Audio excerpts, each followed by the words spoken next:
Et ces phrases étaient que Jacabat lo temps de la vergogne, que commence le temps de la fiertat. Et aujourd'hui, comme un coup de tonnerre venu de nulle part, a surgi une attaque sournoise, mais terriblement dangereuse, par la décision du Conseil constitutionnel. Et même si depuis le président de la République personnellement a pris position dans un communiqué qui nomme les calendrettes et qui nomme CHK et qui nomme Diwan et Bressol et ABCM, j'ai fait le tour de France en partant de chez nous pour arriver jusqu'à l'Alsace. Même si cette prise de position demandait au gouvernement et demandait au Parlement de chercher une issue, il faut que tous nous sachions que le risque juridique n'est pas levé. Il n'a pas disparu.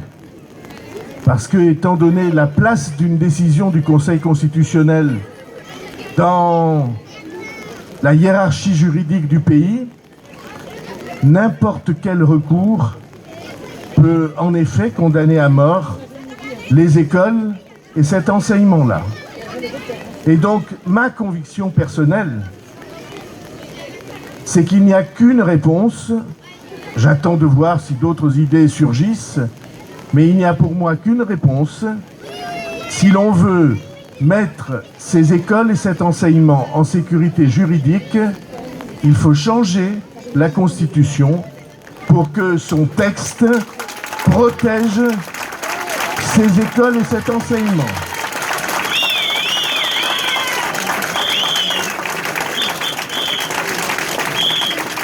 Il y a 40 ou 50 ans que l'enseignement immersif a été imposé comme la manière la plus naturelle et la plus profonde de transmettre la langue, exactement comme un certain nombre d'entre nous l'ont apprise à la maison et d'autres l'apprennent, je m'adresse aux enfants, l'apprennent à l'école.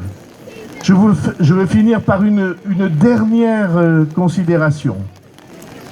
Quand on regarde l'état de la France et du monde aujourd'hui, est-ce qu'il n'y avait pas plus urgent à faire que d'aller attaquer les langues de France, les langues régionales qui sont notre patrimoine, un de nos patrimoines les plus précieux? Imaginez que dans un pays qui traverse une crise aussi profonde, on est allé réveiller des conflits enfouis pour la satisfaction idéologique de quelques-uns. Je considère ça comme la tête à l'envers. On croirait, ça c'est une bonne idée, tu vois. Tiens, je vais le tenir.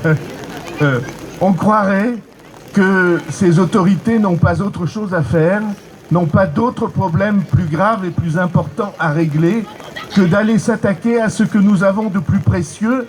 Et je le dis après Nîmes, oui c'est vrai, nos langues sont nos vies. Merci à tous.